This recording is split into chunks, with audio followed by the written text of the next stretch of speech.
Hello mga kawaiti! So nandito na naman tayo sa another episode ng It's All About Optometry kung saan dito pag-uusapan natin lahat ng mga bagay na related sa mata. So ngayon ang topic natin ngayon mga kawaiti, ano nga ba ang pinagkaiba ng corneal opacity and cataract? This episode mga kawaiti, i-compare natin yung dalawa para it's easy for us to differentiate just by looking sa may person na may condition ng ganito. Para it's easy for us na ma-compare mga kawaiti, ipapasok natin dito mga kawaiti yung tinatawag natin refractive media. Dok, ano po ba yung refractive media? Pag sinabi natin refractive media mga kawaiti, ito yung parts of the eye na dinadaanan ng light rays o ilaw papunta sa retina, to be specific sa macula, to be more specific sa fovea centralis, kung saan doon nagkakas yung image para doon tayo makita. So, ibig sabihin, any blockage doon sa refractive media, for sure, makaka-apekto sa paningin natin. Either lumabo or totally wala na tayong makita. So, merong 4 types of refractive media. Ano-ano nga ba yung refractive media? Unang part ng refractive media, yung unang dinadaanan ng light rays, ay ito ang tinatawag nating cornea. Ang sumunod ay aqueous humor. At ang sumunod, lens or crystalline lens and vitreous humor. Some article mga kawaiti, mas kino-consider lang na ang refractive media ay dalawa lang, which are yung cornea and yung crystalline lens. Kung makikita nyo mga kawaiti sa 4 na refractive media natin, yung cornea and yung crystalline lens lang ang merong refractive power. So sabi, some articles, ayun lang ang kino-consider na refractive media. Gawa nung sila lang din yung may refractive power. Although in the rest, meron silang refractive index. And secondly, ang reason daw kasi, ito lang din yung part ng mata na na-ooperahan para ma-change yung grado natin. Para makorek anong mang error of refraction yung present sa ating mga mata. So ano nga bang relate ng refractive media dito sa topic natin? Sa 4 na part na yon, sinabi nating corneal opacity, meaning merong panlalabo or opacity doon sa part ng cornea. Pag sinabi naman natin cataract mga kawaiti, ibig sabihin meron tayong opacity doon sa crystalline lens. Sa pang tips mga kawaiti, meron tayong tinatawag na margin. Meron tayong dalawang klase ng margin sa mata. Sa pagtumingin tayo sa mata, meron tayong tinatawag na iris margin and meron naman tayong pupil margin. So kapag nakita nyo yung opacity mga kawaiti ay nasa inside ng pupil, and kahit tumingin kayo in 3D area, talagang dun lang siya, most likely cataract yun. So kapag ang opacity ay lagpas sa pupil mga kawaiti, most likely malabas ay corneal opacity yun. So ano nga ba mga kawaiti yung cataract? Pag sinabi natin yung cataract, ito yung opacity ng crystalline lens. Meron different types of cataract mga kawaiti. So pag-usapan muna natin kung ano ba yung different parts of the lenses or crystalline lenses. Meron siyang 3 mga kawaiti. Nandoon yung lens capsule, cortex, and nucleus. So yung 3 na yung mga kawaiti, automatically ay naagad yung masasabi na types of cataract, which is kung nasaan yung position ng cataract. Merong posterior or subcapsular cataract. Ibig sabihin, nasa likod siya or nasa back part siya ng lens. Meron tayong nuclear cataract. So, ibig sabihin, nasa pinaka-center yung position ng cataract. Meron din tayong cortical cataract or ayun yung nasa bandang cortex. And meron tayong congenital cataract. Ito yung since baby pinanganak pa lang meron ng katarata gawa ng complication during pregnancy.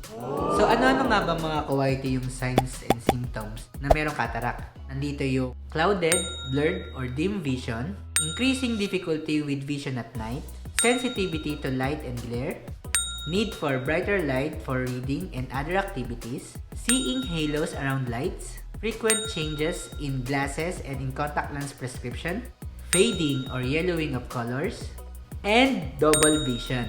So ano nga ba ang mga koste ng mga cataract? Una, UV radiation. So last time mga kawaiti, tinakal natin yung about sa lenses. So ito mga kawaiti, makakatulong ito para for anti-UV. So, para ma-avoid natin yung pagkakaroon ng cataract. Kasi, kung mapapansin yung mga ka-YT, the more na exposed tayo sa UV, the more na mas mabilis tumanda yung any part of our body. Like, for example, merong test mga ka-YT na kapag itong balat natin, in-expose mo sa mataas na UV, mapapansin nyo nagkukulubot na siya, mabilis siyang tumanda. So, ganun din yung crystalline lens natin mga ka-YT. Kapag the more na-expose siya sa UV, the more siya na mabilis tumanda or the more na mas mabilis siyang maging opaque. So, ano pa yung mga cause ng mga cataract? Diabetes, hypertension, obesity, smoking, prolonged use of corticosteroid, previous eye injury and inflammation, previous eye surgery, hormone replacement therapy, significant alcohol consumption, high myopia, and family history. So, ano nga ba yung mga bagay na pwede natin ma-prevent para ma-avoid natin magkaroon ng cataract? Una, of course, regular examination. May kasabihan tayo na ka-YT na prevention is better than cure. So, kung regularly or annually tayo nagpapa-check up mga ka-YT, mas madedetect natin kung ano nga ba yung problema natin as early as possible at matreat din agad. Sumunod, with smoking, manage other health problems. So, kapag meron kang mga sakit na ginagamitan ng corticosteroid, so kailangan matreat natin as soon as possible para hindi tayo masobrahan na pag-take ng corticosteroids medication. Wear sunglasses or eyeglasses na may anti-UV and reduce alcohol use. So next mga ka-YT, ano nga ba yung corneal opacity? So ano nga ba yung mga cause ng mga corneal opacity? Diyan pumapasok yung tinatawag nating trauma or eye injury, foreign bodies striking to the eye, so any foreign bodies that affects to the eye, herpes simplex virus, measles, other infections like conjunctivitis, vitamin A deficiency, keratoconus, Stevens-Johnson syndrome, congenital corneal abnormalities, and wearing contact lenses for long period of time, or yung mga person na gumagamit ng contact lens na hindi ganun kaalaga. So, pwede mag-cause yun yung, lalo na yung mga nakakatulugan yung contact lenses, pwede mag-cause yun ng infection and mag-cause ng corneal opacity. Ano nga ba yung mga symptoms ng corneal opacity? Of course, since opacity yun, it's almost the same with the cataract mga ka-YT. Nandyan yung vision decrease or loss, pain in the eye redness, excessive tearing, light sensitivity, any area of the eye that appears cloudy or milky, or not completely transparent. And before that mga ka-YT, may pinrepare po ako na some picture comparison between corneal opacity and cataract.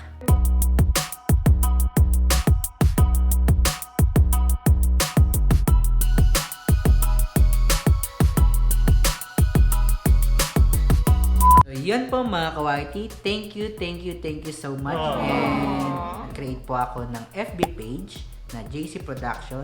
So sa any question mga ka-YT, just message me directly and hopefully masagot ko po yung mga tanungan nyo ng abot ng aking makakaya. Safe mga ka-YT, God bless, goodbye. Thank you for watching. Yeah.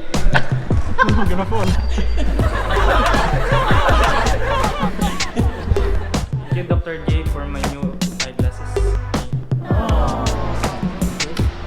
No good doctor. More work doctor. I bought contacts. How do you feel? It's okay. It's very soft. There is one. Total one. Hi guys! Please like and share and subscribe si Doc na maasahan. Doc JC ng Cabog Lilohera ang gumagamot ng aming mga mata. Bye! Salamat! Thank you!